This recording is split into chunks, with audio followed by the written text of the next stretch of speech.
नमस्कार, बहुत स्वागत है आपका न्यूज 18 के डिजिटल प्लेटफॉर्म पर। मैं हूं आपके साथ अंशिका पाठक। मिडिल ईस्ट में इस वक्त बारूद की गंध और धमाकों का शोर है। इजराइल के चैनल जो है 12 ने एक ऐसी खबर दी है जिसने ईरान को सन्न कर दिया है। रिपोर्ट के मुताबिक ईरान के नए डिफेंस मिनिस्टर माजिद इब्न अल रजा एक भीषण हमले में मारे गए। उन्हें एक दिन पहले ही ये पद सौंपा गया था। ये हमला तब हुआ जब अमेरिका और इजराइल ने मिलकर ईरान के कई रणनीतिक ठिकानों पर एयर स्ट्राइक की। इस हमले में न सिर्फ रक्षा मंत्री बल्कि रेवोल्यूशनरी गार्ड्स के कमांडर मोहम्मद पाकपुर के भी मारे जाने की खबर है। तेहरान समेत कई शहरों में आसमान से आग बरस रही है। हालांकि ईरान ने अभी तक अपने टॉप लीडर्स की मौत पर चुप्पी साधी हुई है, लेकिन ग्राउंड जीरो से आ रही खबरें कुछ और ही कहानी बयां कर रही हैं।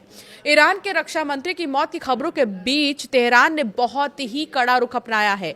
ईरान के विदेश मंत्रालय के प्रवक्ता इस्माइल बखाई ने साफ कहा है कि अगर यूरोपीय देश इस जंग में इजराइल या अमेरिका का साथ देते हैं तो इसे एक्ट ऑफ वॉर माना जाएगा। जर्मनी, ब्रिटेन और फ्रांस ने संकेत दिए थे कि वो ईरान की मिसाइल क्षमता को खत्म करने के लिए डिफेंसिव एक्शन ले सकते हैं। इसके जवाब में ईरान ने चेतावनी दी है कि किसी भी तरह की भागीदारी को युद्ध का ऐलान समझा जाएगा।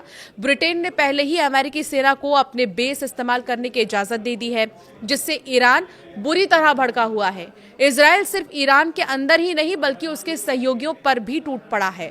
दक्षिणी लेबनान में सक्रिय हिजबुल्लाह के खिलाफ इजराइल डिफेंस फोर्स ने बड़ा ऑपरेशन शुरू किया। इजरायली एयरफोर्स ने लेबनान की तरफ से दागे गए 2 खतरनाक ड्रोन्स को हवा में ही मार गिराया। आईडीएफ ने बेरूत के दहिया इलाके में रहने वाले लोगों को तुरंत घर खाली करने का अल्टीमेटम दे दिया है। इजराइल का कहना है कि वो हिजबुल्लाह के रडार साइट्स और कंट्रोल रूम को पूरी तरह से मिटा देना चाहता है। हिजबुल्लाह ने भी पलटवार करते हुए उत्तरी इजराइल के रमत डेविड एयरबेस पर हमला करने का दावा किया है।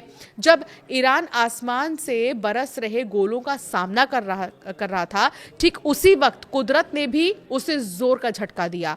ईरान के गेराश शहर में 4.3 तीव्रता का भूकंप महसूस किया गया। अमेरिकी भूगर्भ विज्ञान विभाग के मुताबिक इस भूकंप का केंद्र जमीन से 10 किलोमीटर नीचे था। हालांकि इस भूकंप का सैन्य गतिविधियों से कोई सीधा संबंध नहीं है, लेकिन युद्ध के बीच इस प्राकृतिक आपदा ने लोगों में दहशत और भी ज्यादा बढ़ा दी। ईरान पहले से ही भूकंप के लिहाज से संवेदनशील क्षेत्र आता है और 1990 जैसी तबाही की यादें आज भी यहाँ के लोगों को डराती रहती हैं। अमेरिका के उपराष्ट्रपति जेडी वेंस ने साफ किया है कि राष्ट्रपति डोनाल्ड ट्रंप का इरादा किसी लंबे युद्ध का नहीं है। ट्रंप प्रशासन का एकमात्र स्पष्ट लक्ष्य ईरान को परमाणु हथियार बनाने से रोकना है। वेंस ने बताया है कि ईरान शांतिपूर्ण उद्देश्यों के नाम पर 70 फीट नीचे यूरेनियम संवर्धन कर रहा है, जो केवल परमाणु बॉम्ब बनाने के लिए ही इस्तेमाल हो सकता है। अमेरिका ने साफ कर दिया है कि उनके पास ऑपरेशन मिडनाइट हैमर जैसे कई विकल्प मौजूद हैं। ट्रंप चाहते हैं कि ईरान को भविष्य में कभी भी परमाणु शक्ति बनने से रोका जाए, चाहे इसके लिए कितने भी कड़े कदम क्यों ना उठाना पड़े।